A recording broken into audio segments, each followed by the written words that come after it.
I have construction going on downstairs, so let me know if you want me to mute. It's been pretty quiet. So first, I can Haven't hear a been. little bit of drilling downstairs. Good morning, everyone. Thank you very much for joining us today. Today we have a very special episode. We have a guest with us, Shaista Fatehali. I've actually known her for quite some time, so it's a pleasure having Shaista on board. She is she's a full-time teacher, kindergarten teacher. She has been working in the Delta School District for 13 years. She has served as a mentor teacher, a leader, and facilitates initiatives for the district.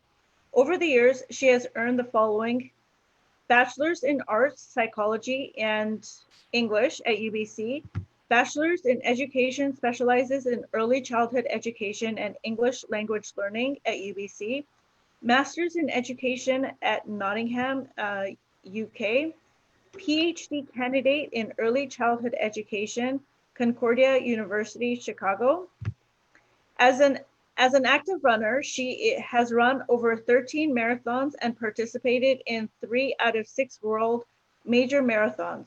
Her passion for teaching has led her to write a children's book called Back Home. She is also a certified children's life coach and works with clients to build self-esteem, manage anxiety, and develop the heart mind. Her passion is to help kids thrive. I'm Fatima. I am John. Hi, I'm Cyrene. Perfect. And we'll bring on Shaisa now. Hi, Shaisa. Thank you for joining in. Hi, thank you. How are you? I'm great. How are you doing? Excellent. Well, tell us a little bit about yourself. Yeah, so I'm a kindergarten teacher. So I've been teaching for about 15, I guess this will be my 15th year now. I teach in Delta, and I absolutely love what I do. Over the past 2 years, though, I noticed, well, I would say the past few years, I've noticed an increase with the kids who are coming in terms of their anxiety, in terms of lack of confidence, and in terms of really trying to navigate themselves in the world. So, as a teacher, we are quite constrained in terms of the curriculum, and that's fair enough, right? There's a curriculum that you need to teach. There's a time constraint, of course. So, in order for me to teach these soft skills, I found it really hard to navigate myself throughout the school day. So, I decided to open up my own learning academy called Thrive Kids. And Thrive Kids is a place where I'm able to work with parents, I'm able to work with children on these types of issues, a lot of the soft skill training, communication, collaboration, and really helping to boost and increase confidence and minimize anxiety. And it's been going quite well. Love it. That's excellent. And so I know, as I mentioned earlier, I've known Shaista for quite some time. So could you tell us what your favorite moment as a parent would be and as a teacher? So as a parent, well, so I have almost 9-year-old, and I also have a baby who just turned 5 months. So I would say it's very different now with the two of them. But for my 9-year-old, my proudest moment was just her making such excellent and appropriate decisions without me telling her to do them. Mm-hmm. So, for example, if she heard a song on the radio and she herself thought it was not appropriate, she would switch the channel. Or if she saw someone that really required help, like on the street, I don't have to go and tell her to go and help that person. She just automatically did it herself. So I think by all of the role models that she has had in her life and everything that she has seen, she's able to independently make those decisions herself without me nagging her, oh, help that person, or turn that radio off, or whatever the case may be. So that I think is really, really neat with my oldest. With my 5-month-old, well, it's got to be the first smile that she has, and her laughter, and just you know what, you see the world a whole new way through a baby's eyes. They see it for the first time, and so do you. So I think that's probably my most memorable moments as a parent. And as a teacher, um, kindergarten is such a passion of mine. And I think for when I went off of mat leave, I had a few children who were just so upset not having me around. And so they would call me, like I would give my number to the parents, and they still call me and they FaceTime me, and I love you, Miss Cava. So all the hugs, the unconditional love, the just the joy that they have in learning and their curiosities is definitely my proudest moment. I mean, I can totally agree there. Like I've been teaching, I don't do it as a full-time profession, but I have been teaching Saturday school. And Shaista, you know exactly what I'm talking about. But I teach grade 1, and I've been teaching for 28 years. And oh, like the kids are just full of joy. And yeah, like you said, you get to see things from their perspective. Mm-hmm. And the best part is, you know, when you get to actually see their transformation from like the beginning of the year to the end of the year, it's so huge. It's like, wow, it's just, but I mean, as a parent, I can't relate there. John, you could take that one. Yeah, I was gonna say, Shais, that your favorite moment was probably when your daughters would say "mama" versus "dada." Oh yeah, totally. That would probably be the big one. So you're waiting for your 5-month-old to say her first words, right? Yeah, definitely. But you know what? I was gonna add that it's true. Like I've always had very high respect for teachers because they go through quite a bit. Because you know, when my daughter and my son was going through preschool prior to going into Montessori, um, I kind of never thought how big of an impact teachers are, other than actually teaching them what they need. Like we all expect what kids go through for school, but when you think about it, a lot of kids see their teachers more than their parents, Mm-hmm. right? And so because of that, they have a huge influence on what they are learning. And you know, Shaisa and Fativa being teachers, you can attest to this, is that their first few years are very impressionable. That's basically the mold that they're going to be in before they reach 8, 9, 10 years old, and then they're the preteens. So preteens is the next kind of, there's 2 hurdles, I think, is what do they see and expose themselves for the first 5 years or 6 years, preschool and grade 1, and then the next phase is basically pre high school, right? And those are the two influential, I guess, like what they're going to be is going to be marked in those two time frames. And so when I thought about it, like when my wife and I were working, we dropped the kids off to preschool and grandparents and stuff like that. And like that's the other thing is that they spend just as much time for some kids with their grandparents. Some kids I know spend more time with their grandparents than they do with their parents. They go to preschool, then they're at their grandparents, then they come home to mom and dad for maybe 2 hours before they go to bed. And when they're little kids, they probably go to bed very early.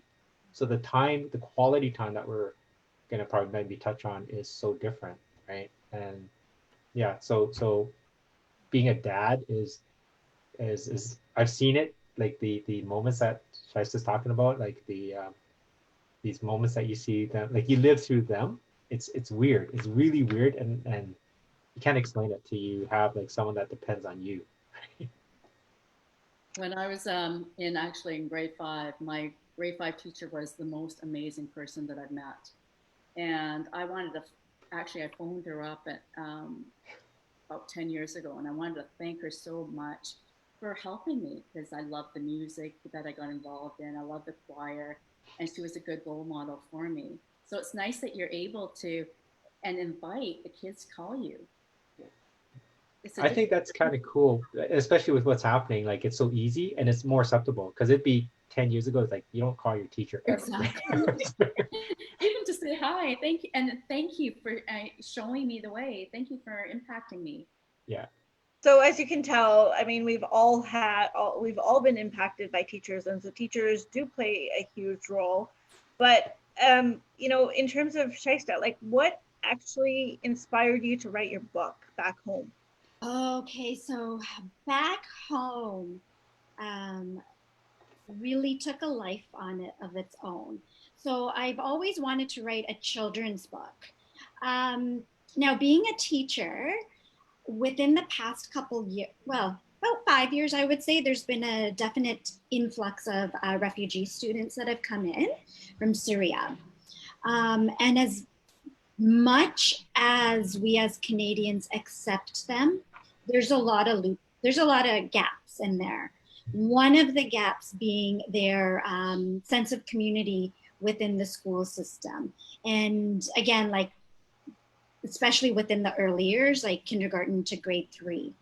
Um, as a teacher, when I had my first student from Syria, I was trying to look for literature that would help to welcome him and feel like he was part of the community, but also at the same time provide a window for the other students so that they're able to look into the lives of what's going on with our Syrian students, but not isolating them. So really creating this sense of community and oneness. And there was no story or book that I could find that was applicable.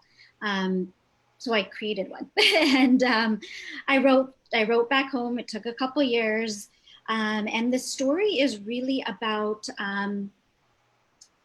a sense of humanity. And Fatima knows a lot about the Aga Khan and his commitment to pluralism and his commitment to diversity, and not just accepting diversity, but being one with each other, and really focusing on this aspect of human connection. So that's what Back Home is. It is on the surface about a young girl who is a refugee student that comes to a Western country, and the daily events that happen in her life that she sees as parallel to every other person that is in that community, and really creating this sense of home. But it's not just applicable to refugee students, it's applicable to every single person. So I have had parents, I have had teachers, I've had seniors, everybody who is really loving this book and keeping it as a treasure. So now it's actually at the Parliament office as well.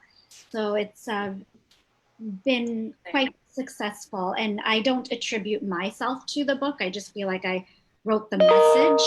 I don't feel as though I have no, I just downloaded that message, came to me, got downloaded it, and I wrote it. So I could see myself as separate from the book. I was just going to ask, is that your story coming from East Africa? Yeah, so I've been asked that a lot, and I think that is definitely a foundation point for it. Mm-hmm. It is not the story coming from East Africa. There are so many different avenues and different events that occurred with the Smileys coming in, but there was definitely that foundational work that was set there. Excellent. That's a pretty cool story. I think we all need to read that story ourselves. Yeah, I think you know what applies to I think almost everybody, because we all came from some other place, right? And yeah, and it may not be from far away, but we've all moved. You know, it could have been from a different province or a different city, but we're all. Anytime you relocate, you're settling into something new, and I think that applies to how we kind of reconnect back into the community. Adults have it much easier, but kids, right? Kids. So that's why it's kind of hard for me when I see kids jump around. Like I've known families that hop around, especially people that work in the government or in the military. You hear about those families where the kids live in 20 different cities by the time they're 21. And I think that's hard for them to plant seeds or have some sort of the foundation that Shaista's talked about. Right. Definitely.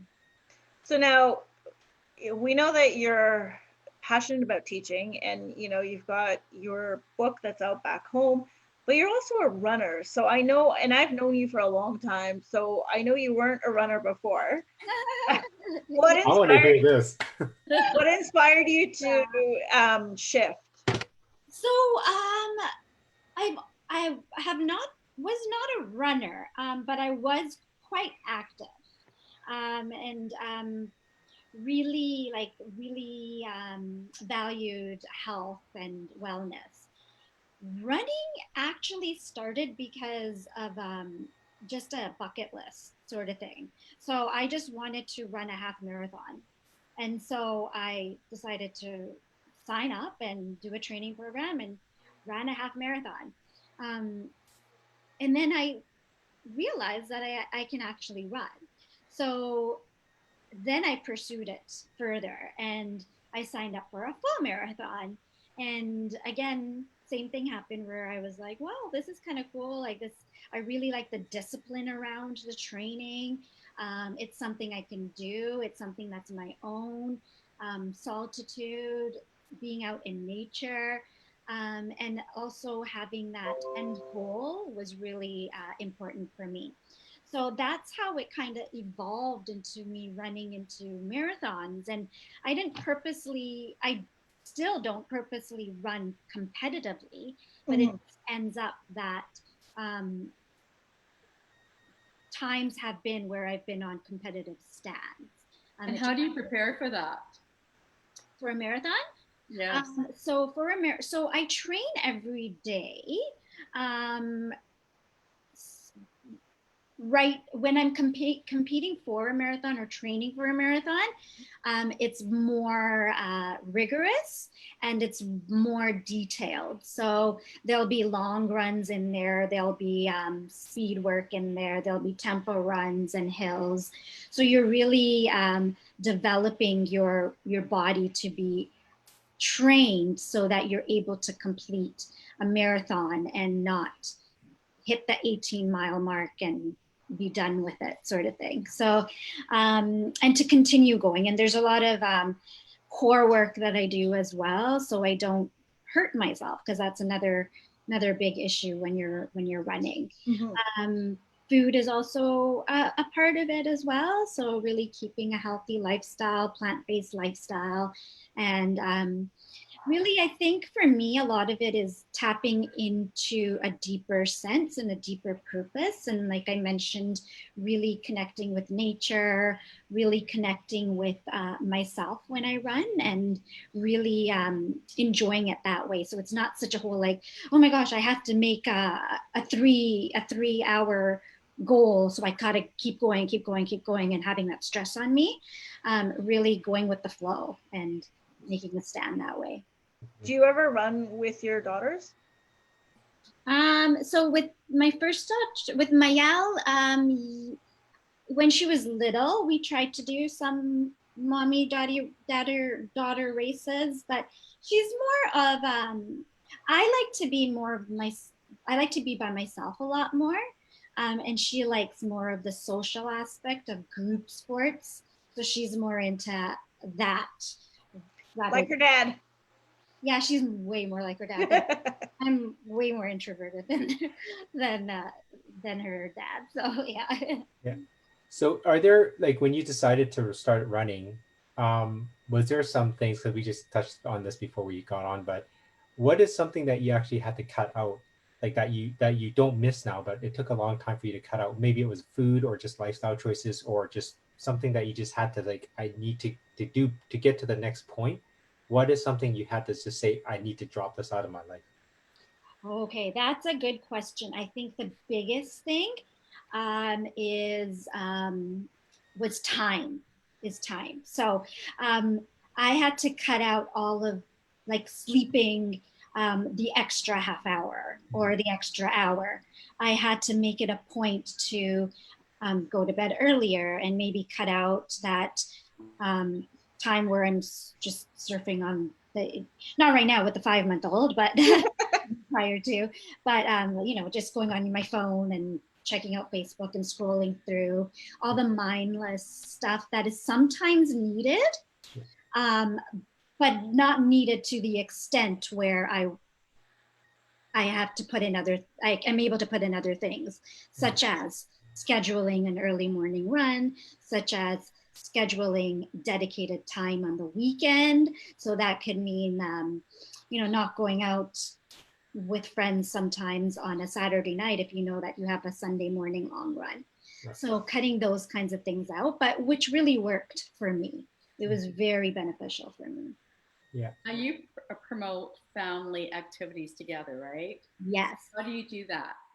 So before we got on here, John was asking me if my husband was active as well, and he's not, but we are casually active together as a family. So they're not going to go and run a marathon, but what we do is find ways in order to become active in ways that is meaningful for each of us. So we'll go on purposeful, intentional walks, for example.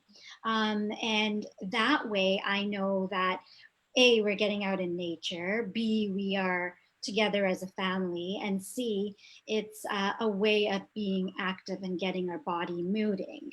And then coupled with that, I mean, there's so many aspects as a family that you could touch on. So with my 5-month-old, we talk about, I expose her to her 5 senses, right? So I'll literally be talking to her. Do you see the trees? Do you smell the flowers? And on and on. And then with my 9-year-old, we talk about gratitude. So we're really grateful for the frogs that are in this little pond that are trying to catch food that's around them.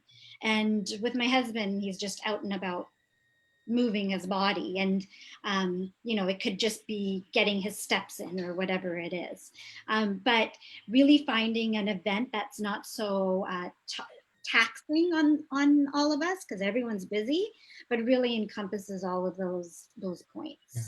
And do you ask your parents to come in with you? Sorry?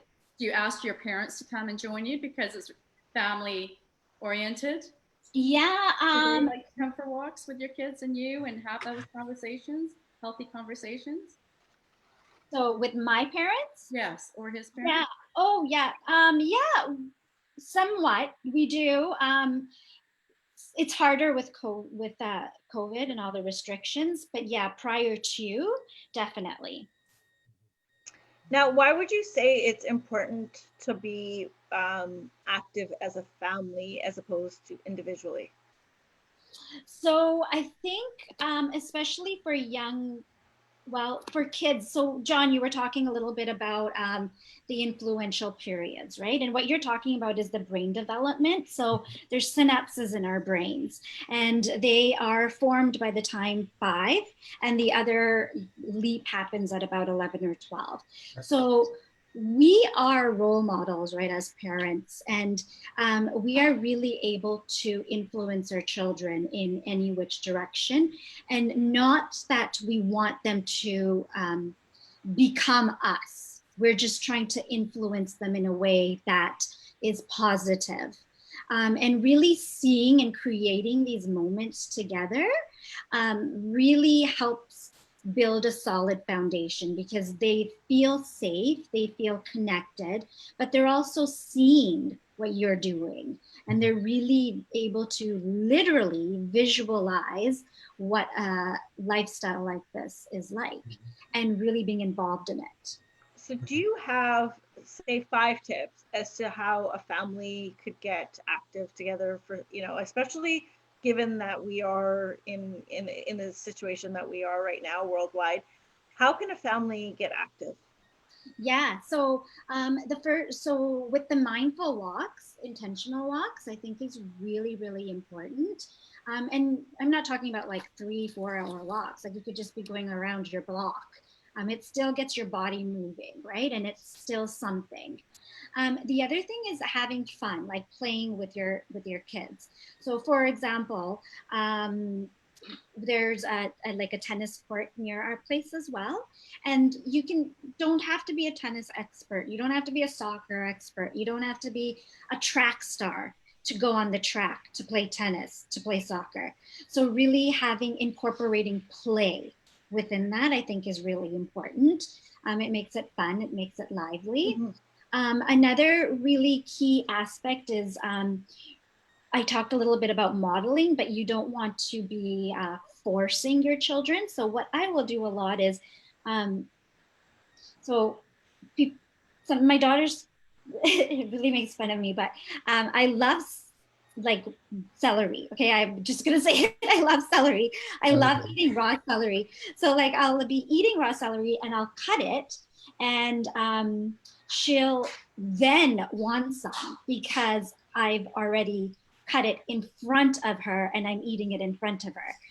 If I had put it in the fridge, she's not going to take out celery and eat it, right? So Yeah. again, it's that modeling, that encouraging, and really being a part of it together.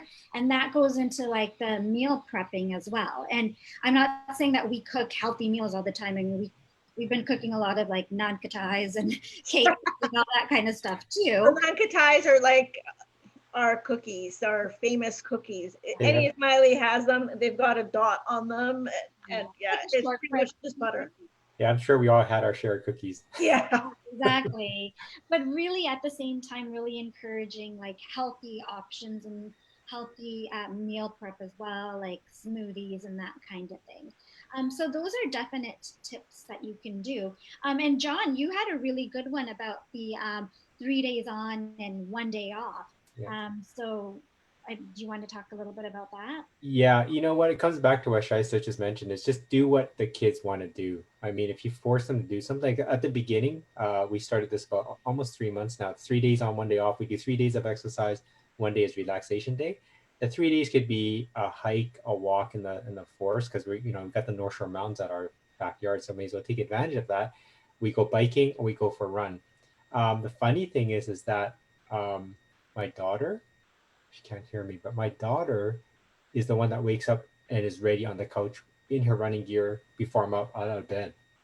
So she's ready to go. My son, I need to wake him up and we gotta go, we gotta go. But he's the runner. So, and going back to just how to fit things in with the family is whenever my kids want to go, I want to go play badminton, let's go play soccer, let's go hit the tennis racket. We're near our tennis court.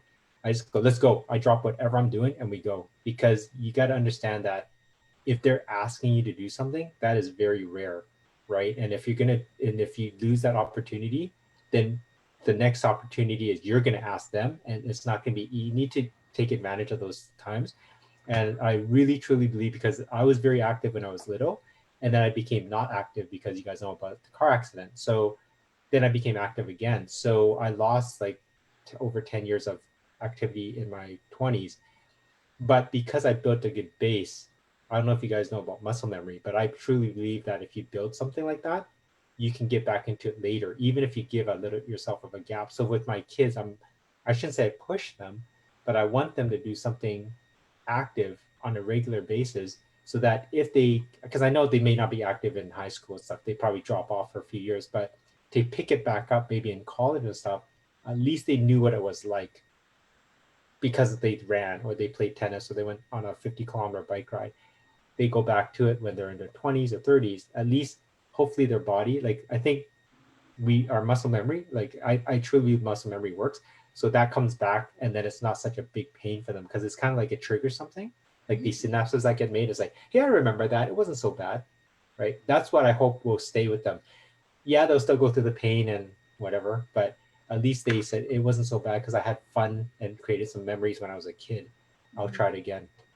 Yeah, and I think that's a really good point, and that's why I really emphasize the intentional piece, because I think a lot of the times we have those memories, but once we put that intention into it, and a lot of people are doing all of this anyway, but really gathering the intentions around it, then that really helps to imprint that memory in our kids' brains. So you take a example of the water park.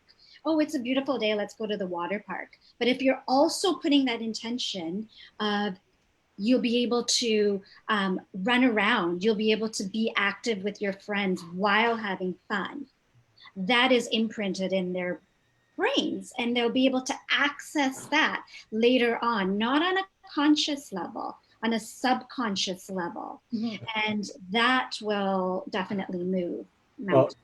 Well, so last year before everything happened, we took the kids to Disneyland for the first time. So we went to California, Anaheim, and you should see there are more adults than kids, and they're having fun. And you got to think about it as this: if this is a test for everybody, and it's going to work. how many adults are still going to these theme parks is because they had fun when they were little. So they're gonna the kid in them will come out. And how many people, how many seniors do we know? I know a lot that got on a bike after 50 years. Like, this is fabulous. They got their legs flying up in the air and they're riding down the seawall, right? But it's because they learned it and they're little and it's coming back. Like, you should not have stop having fun because we're getting older. Yeah. We stop being active because we're getting older. Yeah, life gets in the way. We have family, we have work, we have all these responsibilities, but there's got to be something that keeps us grounded. And I think physical activity and doing it together as a family or with your significant others is super important. It is. Yeah. You know, like you guys are all saying, I don't have any kids, but it's so important to spend so much time with them because when they get older, they're going to hang out with their friends instead. Daddy's not cool. Daddy and mommy's not cool You're anymore. not, but all you can do is have great memories with them, right? And instill good habits. That's for sure. So I can imagine, Shaista, when your brother-in-law gets together, when you guys all get together, it's a hockey fest or a soccer fest at your place then. Yeah, for sure, exactly. Or Because I know, or a golf. yeah, or golf. Because the two brothers, they're all into hockey, Oh, soccer, and golf. Yeah, definitely. Yeah, for sure. And like the other thing is too, as of recent, Mael has been involved in ringette. And so as a result, she's really liked hockey. And so now she's creating these memories with her dad of watching hockey games together. And not only is that there, and it sounds like you're just sitting there watching a hockey game, but not really, because now she's even more inclined to play ringette. She's even more inclined and eager to get back on the ice and create these further memories with her family. So she'll be on the next IHL? Yeah, probably. That's our Ismaili Hockey League that we have. oh wow. Yeah. Wow, it's almost coming to an end. So Shaista, did you have anything else that you would like to say in regards to family fitness and the importance of family fitness? Yeah, I just think, and we touched on the concept, but the concept of play.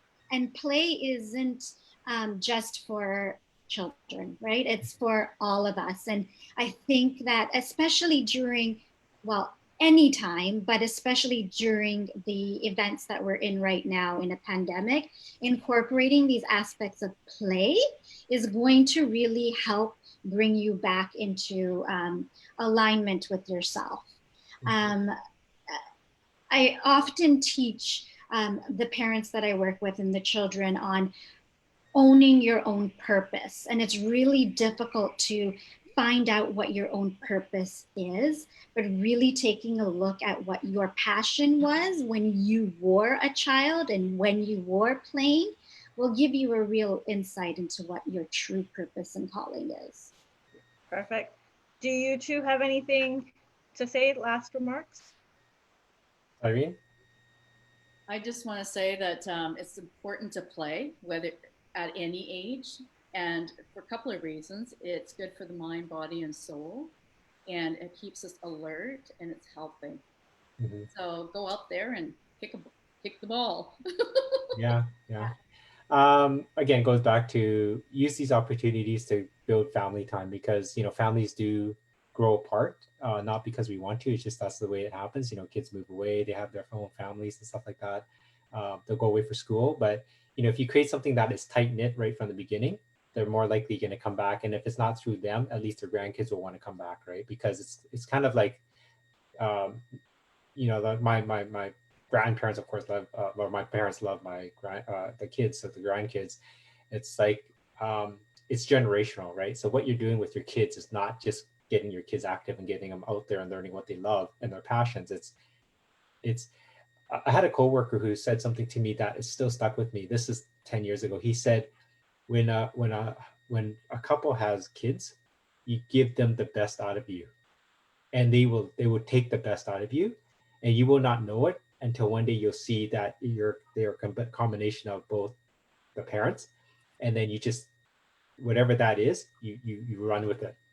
So if you see that, run with it, right? Like don't just sit back and say, hey, yeah, so you love soccer. Let's just that's great. Just do your own thing. Like kind of nurture them. A lot of times, how many like sorry, your daughter's 9, but you're gonna go through this if you haven't already. They're gonna pick a whole bunch of stuff they're gonna like, and you're gonna get into it, and 6 months later they say I hate it, and then you spend thousands of dollars on tennis lessons or golf or whatever, and then they're gonna hate it. Well, you know what? Eventually they're gonna take all this and tunnel down to something that they're good at, but they had to use this stuff first, right? You have to expose them to this first before they find out what they're good at, and then from there you'll find out what you're good at, right? And then you're gonna help them with this, so you'll align instead of just saying, I'll just pay for golf lessons. You just go and do your thing. Because if it's not with you, like I'm Chinese, I don't speak Chinese to them. That's lost, right? So if we were doing it together, that's something that you can take, and that goes with fitness, food, education, whatever you guys are supporting your kids doing. Excellent. Yeah, and so for me, I would say have fun, cherish those moments, and make new memories. Always make new memories, whether it's in the classroom or with your family at home. Make those memories because, like everyone has said, those are what you can cherish. So thank you so much, Shaista, for coming on. It's been a pleasure for having you.